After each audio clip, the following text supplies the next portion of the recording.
You ever see like a great construction worker, plumber, audio engineer, video editor out of work?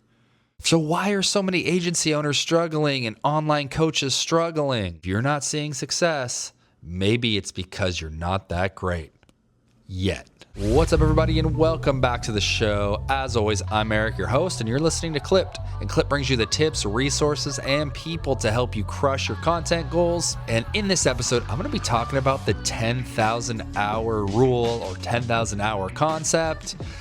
Really, it's like putting in the fucking reps. That's what that means. And we're going to get more into that. Then I'm going to talk about my 10,000 hour journey and how I got to where I am today. Next, I'm going to talk about why you're struggling as an agency owner, as a freelancer, as an online coach. And lastly, I'm going to be giving you some tips on how you can fix that and how you can actually succeed. Let's give it a go. Okay, so what the hell is the 10,000 hour rule? Well, Malcolm Gladwell popularized it. If you're not familiar with him, he's like a thought leader, author. He runs a podcast company, or he did. Mainly, he's known as an author. And he popularized this idea of you're not going to see success in life. You're not going to be able to truly master something unless you put in 10,000 hours of practice or 10,000 hours of repetitions. You know, mastery requires time, and to build a skill set, you got to work and you got to work and you got to try and then fail and then try again. And as new tools are being developed in the field that you're in, like learning those new tools and then learning them again and getting fast and good and speed and accuracy, all those things to master whatever it is you do. Maybe you're a builder, maybe you're a video editor, maybe you're a surgeon, maybe you lay brick, whatever it is. It takes a lot of time to get to the point where you're actually like legitimately really good at what you do. And the way I also see it is like understanding that like true professionals and true people that are legit, they don't cut corners. They're willing to put in the time because they enjoy what they're doing. They have that like delayed gratification too. So they know that like the more they learn, the more they practice, the better that they're going to get. And it almost becomes like muscle memory and second nature at that point. So now I want to talk about like my 10,000 hour journey and how I like went through all this and struggled and man, almost quit like doing audio altogether because it was so hard and because I kept getting these fucking roadblocks. I mean, in theory, it started like when I was in high school, recording myself playing guitar on like a 4-track tape machine. I mean, this is 2000, 2001, maybe something like that. That's really the first time I ever like hit record and like plugged things in and started recording myself playing guitar. But I guess professionally, my journey really started in like 2012. That's when like being an adult and like legitimately working in audio. At that point, 2012, I started interning. The first place I ever interned was a recording studio in North Hollywood, California called 17 Hertz. And yeah, I was running errands. I was basically checking people in, checking people out, cleaning, setting up microphones, doing some stuff like that, but just getting my, cutting my teeth, learning as much as I could. I already knew prior to this how to use Pro Tools and had like at least a beginning or average understanding of audio equipment. So I kind of knew what was going on, but also kind of not. That's when my whole life really up to that point and a little bit beyond, I wanted to be a professional audio engineer and record musicians in studios. I've worked at Paramount recording studios in Hollywood, California as a runner. And in my free time, I was still recording singers, my friends, rappers, anyone really that I could partner with and just keep getting better at setting up microphones, checking microphones, recording in Pro Tools, getting fast with the keyboard shortcuts, all that good stuff. Dude, and I didn't mean for this to turn into like a fucking autobiography, but I was always doing stuff on my own on the side. And then I was getting like part-time work at studios, learning more and getting used to like that feeling of being under pressure. I even did some like live audio events, audio lighting, video, kind of learned about all that stuff. This was all for several years, probably 2012 to 2015. At some point in the 20-teens, all my friends were crushing it in the film industry, making a lot of money.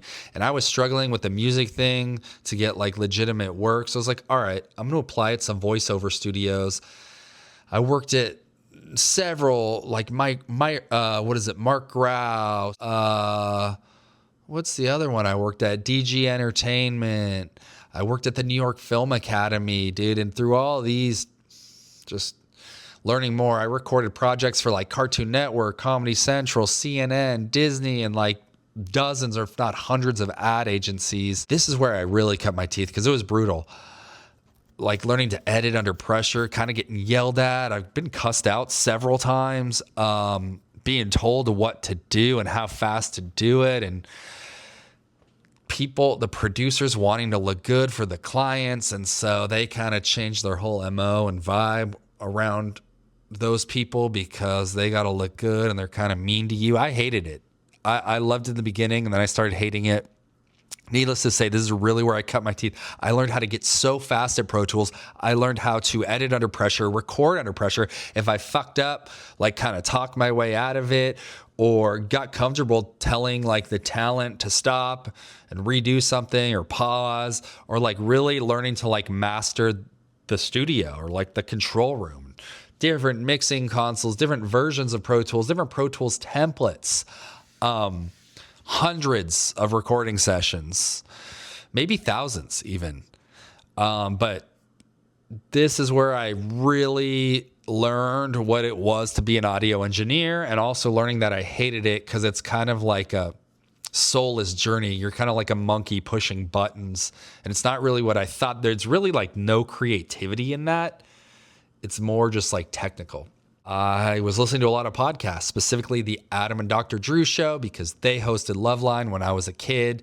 And I found out they were back on the pod. So I started listening to them and I was like, dude, there's probably work like editing these, or maybe there's not, but let's try. Maybe I could get into this. So I set up a profile on a freelance site similar to like Upwork. And lo and behold, I think I just got lucky because I got hit up for like some side, like one-off gigs by a girl named Kimberly Snyder, who now is like a best-selling author, New York Times best-selling author, has written multiple like cookbooks, or different kinds of books. Hell, I don't know. I work on her podcast still. And the first like gig I ever did with her was in 2015. She's on podcast one. There's been several renditions of the podcast, but I'm still doing it twice a week. She was my first client, and shout out to her and her team for believing in me, hiring me. I helped them launch. I helped them do everything when I fully didn't even know what I was doing. So that's where I started to cut my teeth in podcasting, and I got a little bit more work. I worked on like this Chalene Johnson show, was getting little projects on this website as a freelancer. And then I was like, you know what, dude, I'm going to build my own website and I'm going to brand it as the name I came up with was the Podcast Haven, and the first website obviously didn't look great, but I had a website now and I was like, dude, I think I can keep getting more work doing this. Podcasting was becoming more and more popular. And so that's what I did. And then, dude, for like months, I literally cold emailed hundreds of people that had podcasts. I would find their contact info. Back then it was iTunes or like their website associated with the shows I would see on iTunes, cold pitch them, hey, I'm an editor. Are you looking for an editor? I can do X, Y, and Z. I can help you. Got a couple clients through that, namely Burn Bootcamp, Rich Jones. What was that? Paychecks and Balances. That show was like ranked too on the iTunes charts. Don't know how the hell that happened, but I got that gig. Meanwhile, I was still doing the voiceover thing part-time, making a little bit of money. At this time, I've moved in with my current wife, paying all the bills through just doing audio stuff. I kind of make my old schedule. I did have some like part-time hours at a studio, but then the podcast thing was growing. And then my wife and I got married. I got fired from the voiceover studio because there just wasn't enough talent. There wasn't enough projects coming through the door. It wasn't my role to secure, like to book the studio, but when it was booked, I would work. So yeah, I got fired. And then I was like, you know what? We were about to go to Maui for our honeymoon. And I was like, you know what? Fuck it. I'm going to go all in. I'm going to do another website. I'm going to register as an LLC, the Podcast Haven, and really start grinding and trying to get work. Thousands of episodes later, years later, everyone from startup creators that want to do a podcast to working with Nike, Sony, had some connections in the film industry, Sony, Lionsgate, Wondery, got some work for the LA Times, did a thing for Spotify. Now I've worked with, you can see it all on the website. I'll link to it. Fortune 500 companies, I've done it all. The only reason it's possible is because I was confident to do it all and to work with those type of clients because I put in the fucking work for years and years and years and years, struggling, getting yelled at, wanting to quit because of the pressure, mixing, fixing mixes, fixing edits, learning about different fades, how to edit quickly. I could probably edit blindfolded. I'd like to try that actually. That'd be fun. Literally doing it all, music, post-production, voiceover, stuff for podcasts, etc. So that's my fucking rant right there about why I've been able to have success. And if you haven't, it's probably because you haven't had a journey like that. And now I want to get into why your offers or why what you're doing is not working. If you're an agency owner or coach and you're trying to like make money, because you see all these people on social media and all this fucking bullshit about 10x this, double this, I can get you 100 leads for this, for that. Dude, you're struggling because you don't have a true skill set because you haven't put in those 10,000 hours. You're just selling an idea that you think sounds good and maybe you have a little bit of experience in, but if you haven't gone through the struggle, if you haven't gone through your go through, that's what I heard one time. You got to go through your go through. Your go through is the years of learning, iterating, struggling.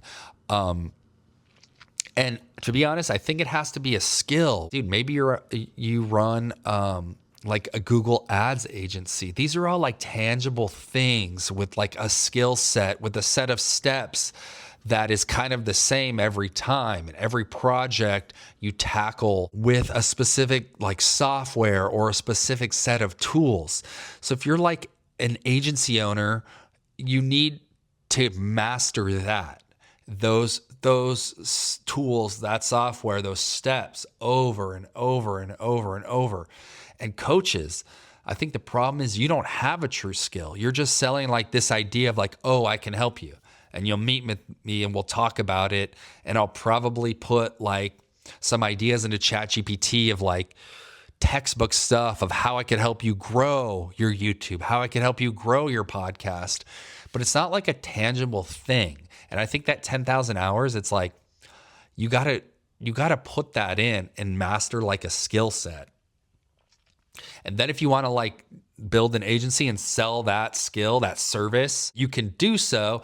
And then after you've kind of mastered that, then you can start coaching because then you have the skills and you have the tangible experience. Where I feel like coaches are just selling like a theoretical philosophic result. I feel like it's had to be something that you've done. So it's like you can talk from a place of mastery and expertise instead of like this theoretical knowledge about how to grow your show, how to frame a doorway, how to lay bricks, like how to grow a garden. Like it has to be a tangible thing. Then you fucking crush it. Oh yeah, you want to like build a YouTube channel? Well, hell, I built one, 200,000 followers, and this is what you have to do. You don't know what to offer if you're like a new agency owner or wannabe agency owner or coach because you haven't put in the work to know what actually works. People see all this shit on social media and just think they can slap together a course or some kind of coaching program, but without the actual expertise and trophies to prove it, or awards, or a bank account, revenue to prove it, honestly, you'll probably fall flat. And don't get me started on using AI to like to shortcut all these things, because you're already thinking that like you're going to shortcut something, you're already fucked, because you can't replace a deep, hard-earned skill that you've like cried over, that you've screamed over, that you've wanted to fucking quit. You got to know stuff. All right. Love ranting. Part 4, how to fix this. it kind of is just what I said, grind and grind and grind. You have to get out there. You got to get your hands dirty. You can't be sitting behind a fucking computer at home and being like, I'm going to be the next fucking millionaire agency owner with a video agency. You got to get out there. You got to practice. You got to learn what it's like to do things under pressure. You got to get yelled at. You got to know how to handle that when a client is angry or upset or things aren't working or you have to pivot. You have to know how to handle that within yourself, with your clients and with your team, with people, how to tell them and give constructive feedback. And the only way to do all this is to actually do it. So the answer is simple. So like how to fix it, do the real work before trying to sell solutions to other people. Stop relying on AI to fast track success. Test, fail, refine, repeat. Test, fail, refine, repeat. Say that 3 times fast. But in any case, guys, if you're struggling, ask yourself, have I truly put in the work? Or am I just talking? Am I just trying to sell something before I even know how to do it myself? Is it a tangible skill or is it an idea?